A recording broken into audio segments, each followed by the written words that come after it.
Can't decide if my hair looks like amazingly messy and perfect like Serena Ulchel or really bad. That's where we're at. It's raining outside, but internally I feel like it's summer. That's why I'm wearing this spirited two-piece short suit. My name is Willie, and I have a goal, and that is that I'm gonna try and do a lot more vlogging in the month of June for the Pride experience. As a queer individual this year, it's not the best. We're gonna make it better by just doing it together and talking a lot, just existing. I'm enough, you're enough.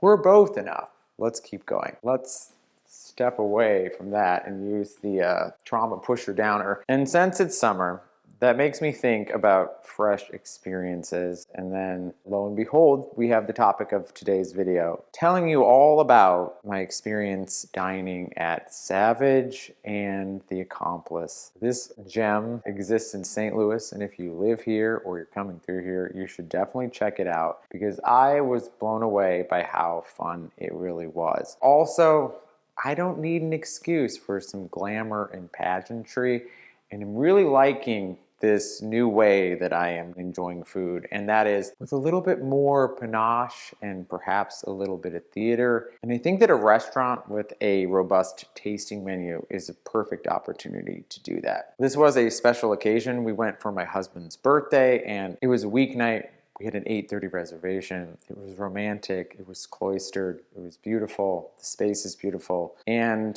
truly the menu was spellbinding. And you got 10 opportunities to be wowed.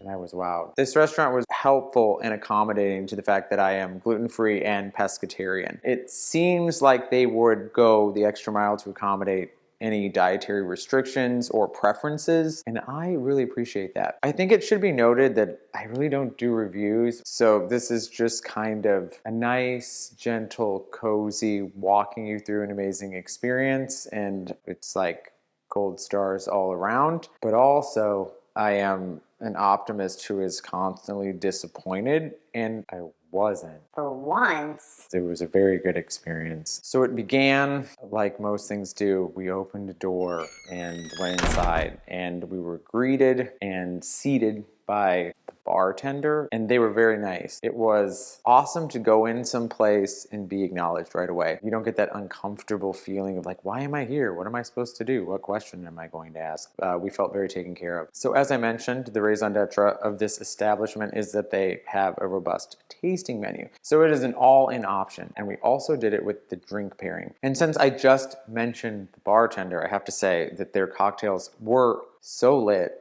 and so perfect, well paired with everything that we ate, and I'll tell you more about each individual drink as I go along. I was very impressed, and they featured sloe gin. It was in a few of the cocktails, and I used to drink sloe gin fizz all the time when in another life. It wasn't that long ago. And then I also love that Loretta Lynn song. It was a double entendre of reverie and nostalgia. It started it off on a really good foot. Also, the ambiance of this place was pretty incredible. It had like a dark deco speakeasy, Great Gatsby, maybe dark academia vibe, beautiful wallpaper, great furnishings, modern touches, and also considered vintage touches like chandeliers that were different above every table. Also, I love that there was enough space to breathe. It didn't feel overcrowded in there. The night that we went, we got a booth, and the booth was worth mentioning. Alcove, gilded wallpaper, a cherub chandelier above us, and I'm obsessed with anything like with creepy cherubs on it in general. Kind of felt like I was dining in the 1999 classic film The Haunting, starring Catherine Zeta-Jones, but I was not worried about spirits in there. Well, there was spirits, but they were alcoholic. So friendly spirits. We were quickly greeted by our server, who was just awesome and on top of everything. And it felt like we didn't have to wait for anything, and we were also never rushed, which is truly the holy grail of dining experiences. So the night was teed up for a good time. I still have the menu of everything that we ate. It was such a special night that I kind of wanted to keep a record of everything. So this was the menu. So it began with our our first cocktail, and this cocktail had a very cute name, which it shares with the Estelle Getty and Sylvester Stallone classic movie, Stop or My Mom Will Shoot. The ingredients include, but perhaps are not limited to, vodka, sloe gin, Koki Rosa, which I mentioned in my botanical home bar video. This is Koki, the most solid and kind of my favorite red vermouth. Raspberry, lemon, and Lambrusco. That's an underrated sparkling red wine. All of those ingredients mixed together with the fresh citrus, and it was spirit forward enough that it canceled out any cloying sweetness, and what we were left with was this really nice and really bright cocktail. You should try it. I will be going back and having it again. The first food course, which also kind of doubled as like a slight beverage course, was a warm mushroom broth. It had an amazing depth of flavor. It had a good umami kick. It was very welcoming and set the night alive with cozy vibes. It was also served in very beautiful pottery. I so appreciated. Back to my point of more glamorous dining. I drank or sipped this, since of what you did to soup, without a spoon. Like I did that and primed our palates for the next course. Up next, we had the nori shrimp with yuzu pearls. This was served in a bowl with the cutest, like little billowy napkin pillow. Perfect post broth because it still had that little bit of saline crisp. I never need an excuse to eat a delicious edible pearl. The shrimp was presented like a salad, epic, but also like not too much. I commiserated if I should eat it as one bite or 2 bites. I think I did 2 bites, but don't quote me. It was a very fun thing to eat. The cocktail, there was a hole in the bottom, but I was the hole. I was drinking it. Up next, we had this really beautifully considered bowl listed as green and white asparagus with quinoa and sunflower. It had a green goddessy puree. I love white asparagus, prestige luxury ingredient, and it was served in a cool like salad bowl. There was a whole lot of textures. Rich puree asparagus was blanched perfectly, and then the crispy quinoa gave you this interesting mouthfeel. It had a nice green oil. Don't get me started on the intrigue and the excitement and possibilities of a green oil. This was one of my favorites of the courses, and it was also very light. Next, we were served a generous pour of a Sauvignon Blanc. I can't pronounce the name of what it was, but I'll show you right there. It was described to me as having a minerally finish. I love a white wine that's very crisp, dry, with a minerally finish, so I knew I was already gonna love it. I have a friend that I discuss ad nauseum, like the minerally finish of like Chablis, and this really went in canon of like the white wines we say that we like, and then I did like it in reality. So what does that tell you? I know what I like. Do you know what you like? That's kind of a joke. I don't think I really know what I like. Identity, queer voices, trusting myself. So after that, we had the hamachi with habanada peppers and olive. It was a sashimi fish, I believe yellowtail. The olive was an unexpected taste. Recently, I've discovered that I like yellowtail. I took like a 10-year break from it. Thought it was too bitter. Back on the yellowtail train. It also had fresh sorrel on the top, impeccably placed. They served it in this giant bowl with a little indentation. It was substantial, it was protein rich. There's nothing better than when a nice cut of fish is featured in a way that lets that shine, and none of the other elements took over that. It held the space for that yellowtail. It was probably around this time that I took a personal break and used the restroom. A wonderful experience. They had cute yet evocative rabbit paintings, nice tile. The best thing was, it was freaking clean. I meandered back to the table and was greeted very quickly after I sat down with our next course, feta mousse with radish and smoked trout roe. I didn't think that smoked trout roe would go with feta.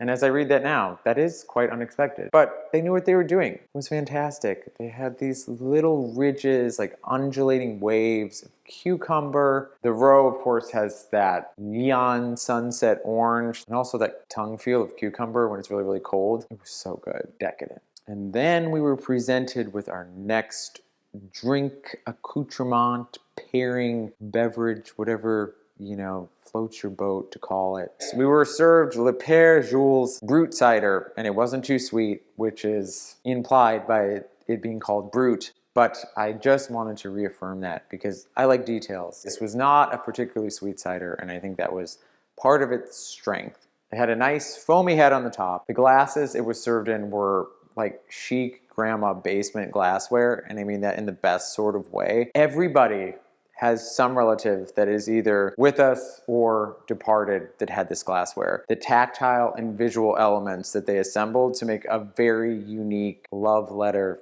to the diner. I think it really worked. Also, the cider was perfect with the next course that came out, which was a wakame financier and crawfish emulsion. Very cute little dumplings that kind of looked like a mixture of a hush puppy and a mochi donut. They were gluten-free. You pulled them apart, or at least I did. I don't like putting prescriptions on things. You could actually just pop this entire thing in your mouth and put it through the amazing crawfish dip. But I didn't do that. I pulled it apart into tiny little bits. I'm a big fan of crawfish.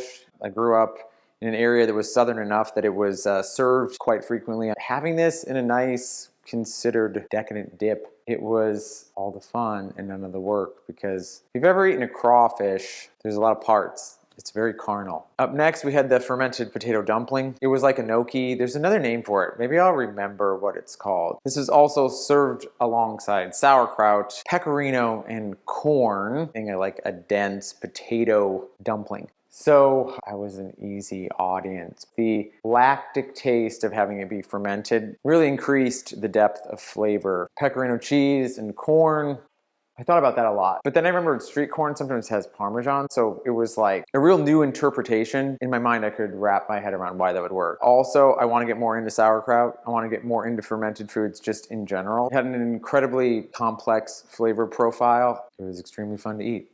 Another cocktail came, and this time it was in a very diminutive glass, but it kind of served as an impromptu Nick and Nora glass. With the pacing of these drinks, I suspect that they were a little bit lower alcohol, which I so appreciated because I didn't want to get trashed too quick and not be able to enjoy the dinner. It was perfect. The flavors were just on fire. Also, I wish I had the cool name, or I would have taken video of it. Maybe I did. If I find it, I'll put it in there. But this cocktail included gin, cucumber, aloe, melon, lime, and mint. All of those things put together equaled something very fresh. Oh, that's nice.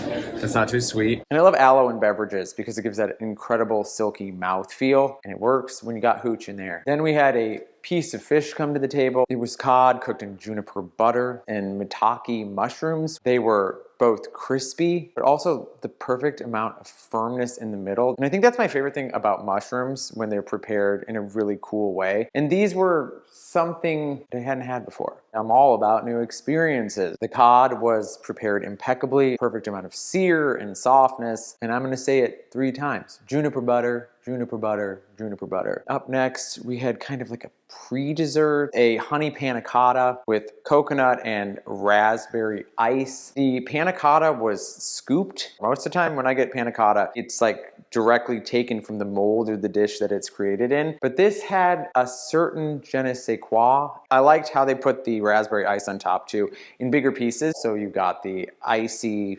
chunkiness melded together well. They weren't in competition. Very good. The cutest thing of the night, which were these little cute little glasses of this cocktail that included citrus, liquor 43, Bruto Americano, and orange chili foam. I could sip this all day. I like a foam top on everything and anything. I love a good foam moment. The true dessert, or the end of the evening, salted lemon and vanilla honey and thyme. It was sliced. Maybe call it a pudding. The lemon on the top was clear, wiggly, but not jiggly, and a very curious milk crumble. It was a jubilant affair for the last course. There's always like a slight bit of melancholy. It kept it optimistic. And it made me feel like I wanted to come back because there were so many flavors and the pairing was very unique. And the cocktails never ran out. All around, a magical evening. I love this space. I love the decorating. And I thought that everybody that helped us out that night was genuinely very kind and nice to be around. If, like me, you're looking to elevate your dining out game with a lot of tiny, precious things presented opulently,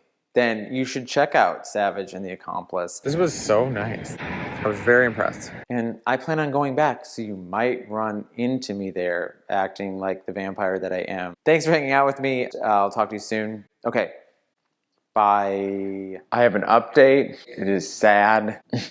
Why is it so hard to talk about? Why is disappointment so hard to talk about? I just wanted to inform you that if you watch this video, that Savage and the Accomplice is closing their doors. According to their Instagram, they will be accepting reservation requests until August. So if my detailed and irreverent account has swayed you to want to go to this restaurant, do it now or forever hold your peace.